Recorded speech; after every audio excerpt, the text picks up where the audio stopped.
Hey, welcome into a special bonus episode of Stone Cold Stros. I'm Brandon Strange alongside Josh Jordan. Read Josh's work daily on sportsmap.com and follow him on X at JoshJordan975. Like the video, subscribe to the channel, please, and thanks. For a quick peek behind the curtain, Josh and I usually like to record Texans content on Thursdays. Not really a whole lot of news there. And I think more importantly, the conversations that have spawned from our last Stone Cold Stros episode are still going strong. And obviously, given the state of the team and the common themes that of the conversations happening right now, it's not just us talking about it. But since that dialogue is still going on pretty strong, and we've had even more evidence since our last conversation at the beginning of the week, we thought it'd be a good idea just to kind of circle back to the Astros decision-making internally. And I have defended Joe Espada on this show because I think he's in an impossible spot. Not to say that he's without fault, but these managerial jobs, Josh, are rare, and people, want him to do. I think fans want him to do the thing and to defy management, which is exactly what would prevent him from getting further opportunities again in this league, in my opinion. And I'm again not saying he's without fault, but I think he's taking a disproportionate amount of bullets for playing Jose Abreu. And so that's why I thought it was interesting to hear Astros beat reporter Brian McTaggart say on the flagship this week that essentially Joe Espada's hands are tied on the Abreu situation. So Josh, as we're talking about this, we can talk about the Espada thing more in a second here. But do you think there's a scenario in which a player or maybe players reach their breaking point about this and finally say something about the Abreu situation to Jim Crane or management? And also, do you think that would have influence? I think it would definitely have influence. It's tough, right? Because there's always that unwritten rule about players don't mess with other players' money and all that kind of stuff. And, in Abreu's case, his contract's guaranteed. He's in his late 30s. I don't know how you're really messing with his money. And I think this would be privately. I don't think any of the guys would do it publicly.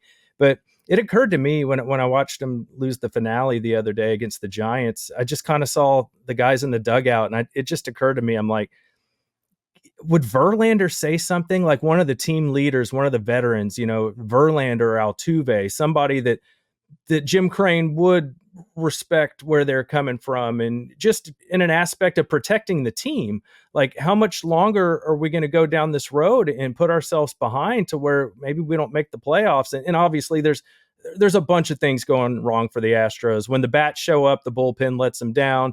When you have a crucial finale and you got Fromber on the mound, he implodes and gives up 5 runs. So it seems like something always goes wrong when one other part of the ball club is performing well. So I'm not saying this is all on Abreu, but this is a team where you're batting John Singleton cleanup in some circumstances. And this is not your typical Astros, loaded lineup, Kyle Tucker down and a lot of other reasons for this. Yiners had a tough start to the season. He's dealing with injury. But the point is, it occurred to me, like, maybe you need somebody to kind of be an a-hole and be like, look, this is not working. We sent him down. He came back up. He's not improving. It's not getting better.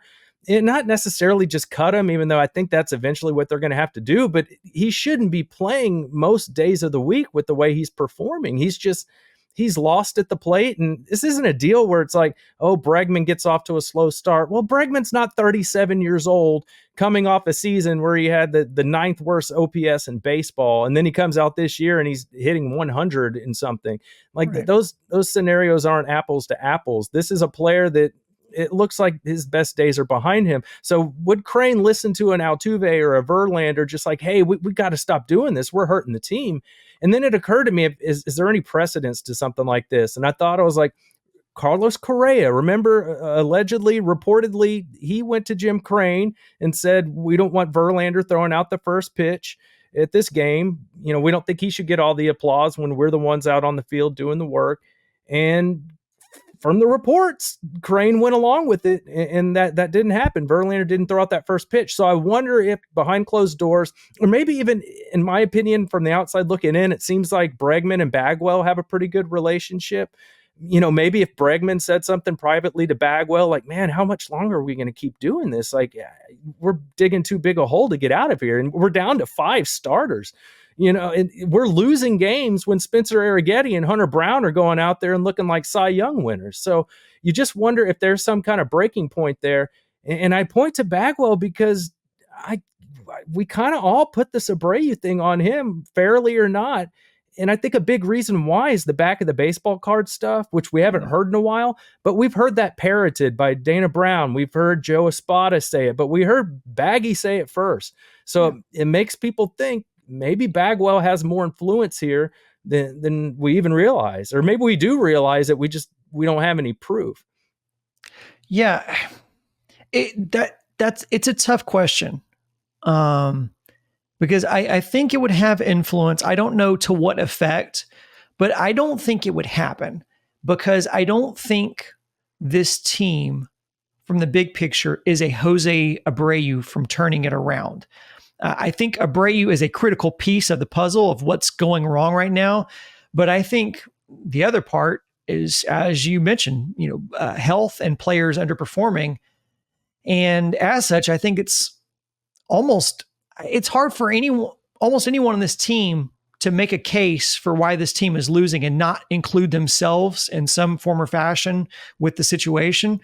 And I want to look at it from a big picture standpoint too, because the more this team has, as this has gone on and allowed veteran players to walk, there are less and less veterans that are, the tent poles of the organization that are still left. So I really do think it leaves 3 guys. You mentioned, I think 2 of them. I think you mentioned Bregman and Verlander. And I think the other guy who would have enough clout in the organization to say something would be Altuve. Yep. So Bregman has not performed well for most of the year. He thankfully has seemed to turn it around like we figured he would.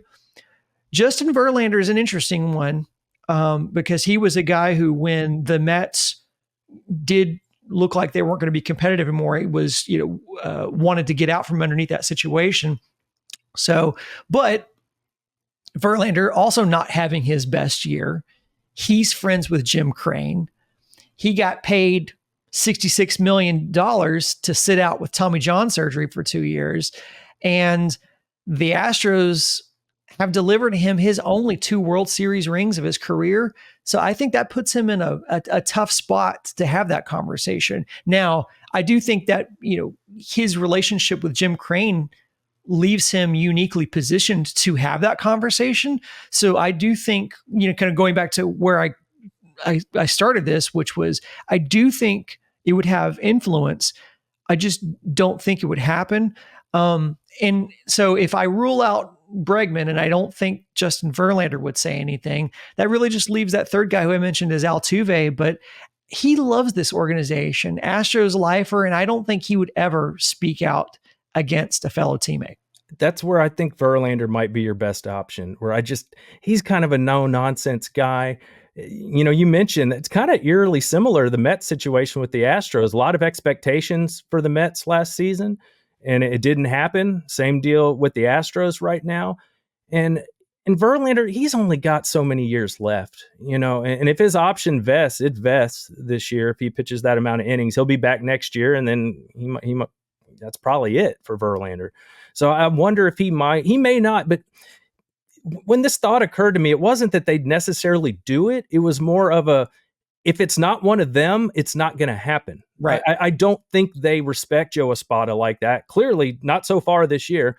Dana Brown has come on and said a lot of things on, the flagship about, there's, a light at the end of the tunnel. If Abreu doesn't produce, we're going to have to look for another option. So we hear that from those guys, yet nothing is happening. So it was just my thought. If anything's going to spark some change, I think it's going to have to come from a Verlander or an Altuve. And like I said, I think Breggy and Bagwell are, I've seen them do some recorded things where they talk together, but they seem very casual and very familiar with one another.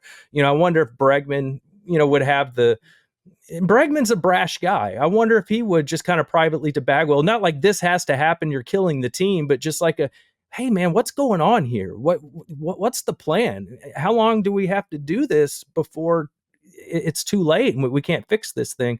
So we'll see. I don't know if that's going to be the case. And I know players don't usually want to talk about other players, but like I said, it's just a point of trying to get inside the mind of those guys after they lost that series and the way the season's going. They have to be thinking it, whether they say it or not. Oh, I agree. It's a, it's the elephant in the room, right? And I think the last thing I'll say about it is, I think if you're one of those players, I think you'd be deathly afraid that would get out if that conversation, because the conversation about Verlander throwing out the first pitch, that information got out, and the Astros organization never denied it. And so I think players might be fearful of having that reputation of going to management and lobbying against a player, whether that's really the case or not. Like you said, it could be as innocuous as just saying like, hey, what are we doing here? What's the plan?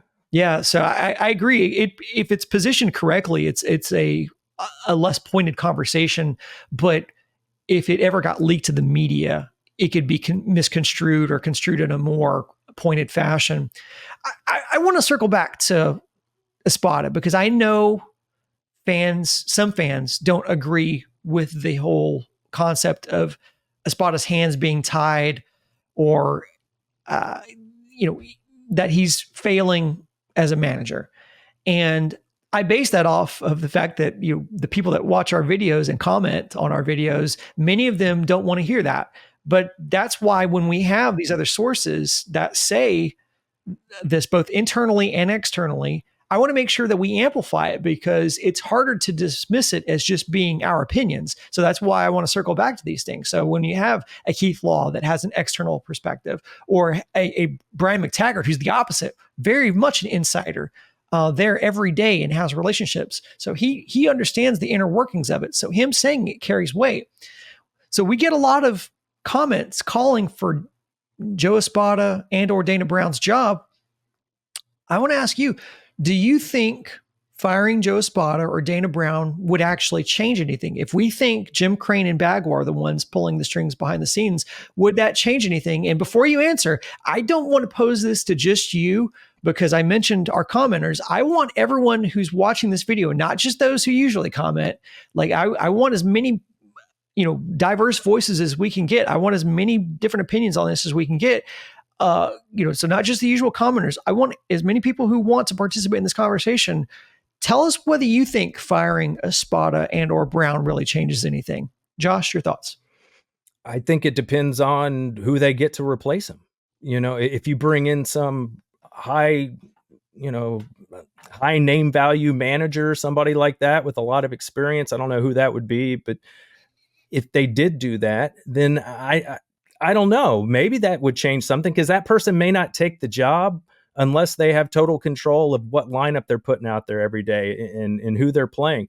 And obviously they could be told that, and then the Astros totally not keep their word and go to them privately after they're hired and be like, yeah, the lineup's yours, but we need you to really take a look at this guy. And, so you don't know if the Astros might sell him a bill of goods and not come through. If you replace him with just kind of a no-name kind of person, then I don't know. I think it kind of goes to exactly what the situation is right now. But to play devil's advocate, because I see a lot of Joe Espada criticism, and I get it. They're not playing well, and him putting Singleton and Abreu in the same lineup together. I mean, he's doing a lot of questionable things. Some of his bullpen decisions, pinch hitting, all that kind of, Joey Loperfido comes up. He doesn't get a single at bat. Makes no sense. Yep. So there's a lot of things with the Espada where I question, but so let me play devil's advocate. Maybe Espada isn't that great. And here's what occurred to me. He took all those interviews with other teams for several years. Nobody ever pulled the trigger and hired him. Maybe there's a reason for that. I don't know. I'm not in those interviews, but from what we know, he had a lot of opportunities and nobody ever wanted to bring in Espada. Maybe there's something that he gave off in those interviews that turned people away. And maybe that's why he's not having success here. I don't know. But if it really is coming down from Bagwell and Crane, and let's not let Reggie Jackson off the hook. He's around these guys all the time too. Who knows what kind of input he has? If it's coming down from them, then I guess you got to do what you got to do. Because if Espada gets fired from this job because he's not taking orders from his bosses, I don't think he gets another manager job. The big picture perspective will be like, you're the first guy that came there and ended the Astros dynasty, and people may not think any further about it. So I think he's got to be careful about what he does here, because if he gets let go, he may not get another opportunity. So, but he's also in a spot where you got to win games and you got to perform. Nobody wants to hire a manager that has a losing record either. So I think he's in a tough spot.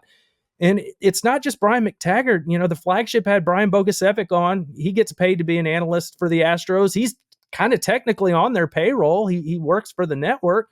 And he said, I don't think it's Espada's decision to play Abreu, and that Espada and Brown are handed a roster that they need to play. So why are all these people saying the same things that are people in the know? There's got to be some kind of element of truth to it. I agree with that. And I think it's just difficult to know, if I were to answer the question, does it change anything? I think it just depends on whether there is, some sort of realization that maybe the current system isn't working. But because you talked about, Dana Brown and what he says outwardly. Well, he says outwardly that the lineup is Joe's decision. That's what he said. I've heard him multiple times on the flagship say that Joe makes the lineup. But then that's getting contradicted by Brian McTaggart, by Bogusevic. So there are people who are insiders that are contradicting this talking point that Joe Espada sets the lineup. That does not seem to be the case.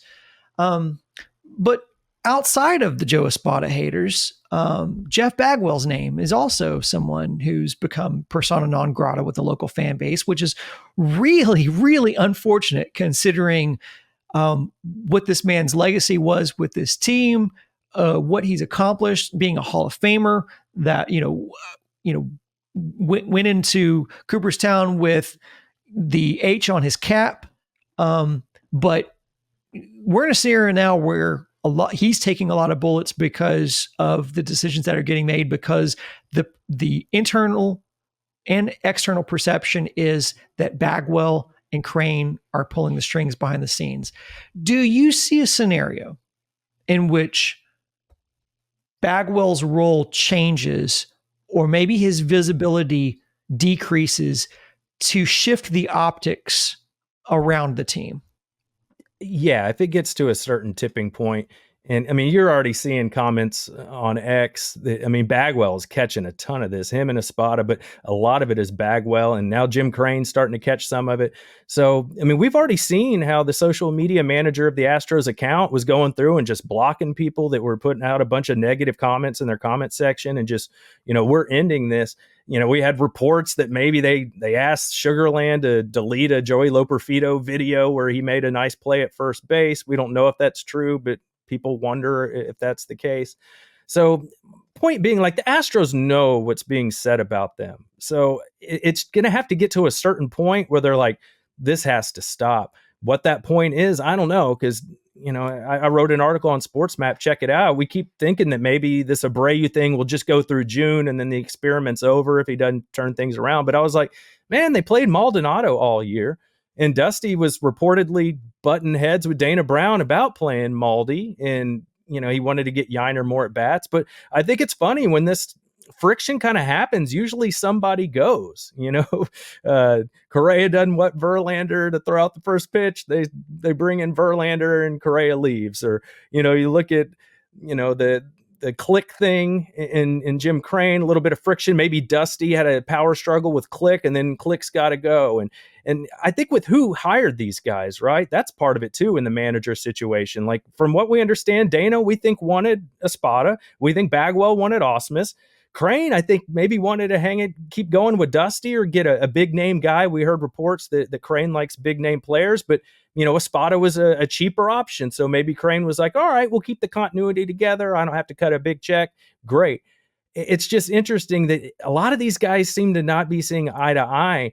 And at the end of the day, Crane makes the call. Whoever he listens to at the end of the day, it's his decision. So, Yeah. But he's kind of gone silent. I can't remember the last time we heard Crane talk about what's going on with the Astros. So I think there might be a tipping point where they do get Bagwell kind of out of sight, out of mind. But except for him being on broadcast, I don't, and that's just part-time. I don't see him that much. Yeah.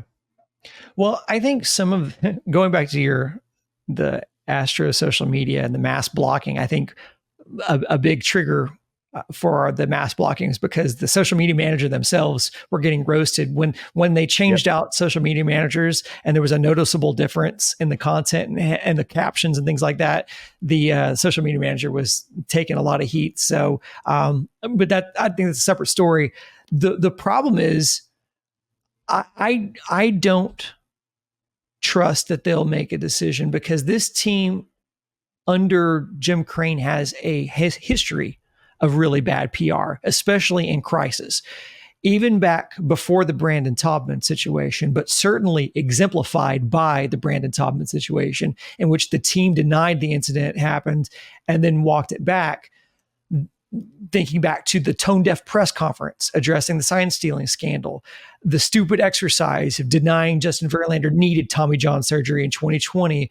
And then people made fun of Dusty Baker for invoking HIPAA, but that was just his way of deflecting while adhering to this organizational culture of extreme secrecy around player health, which to everyone observing just makes them look silly because they're trying to control a narrative. And meanwhile, the information is just leaking out there anyway. So that's why I don't necessarily, it would take a level of self-awareness that I just don't see this team having.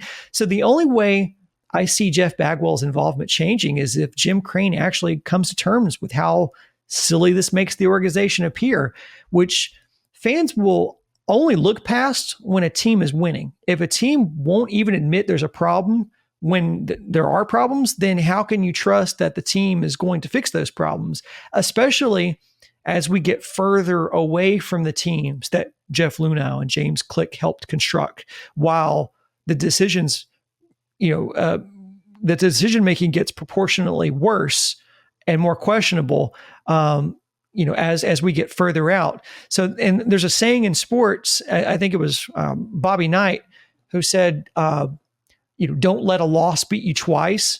Mm-hmm. The Astros are letting their losses beat them twice by making bad moves and then doubling down. 100%.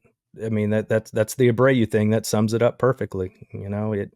You already got hurt by having to give them all that money, but you don't have to keep putting them out in the lineup to strike out with guys on base. You don't, but we just don't know who is you. When you say you don't have to run him out there, we just don't really know, because again, there just seems to be contradictions as to who the decision-making falls on. So I don't know whether that is, people covering for other people. Someone's carrying water for someone is what the fact is. And until we know, outwardly and someone from the inside really spills the beans completely on this, we're left to try to just put contextual information together and draw assumptions based on, the best information that we have. So I hate that this is where the conversations are going right now. I'd much rather be talking about, how does this team get back into their winning ways. But unfortunately, until the decision-making clears up, that's a big hurdle.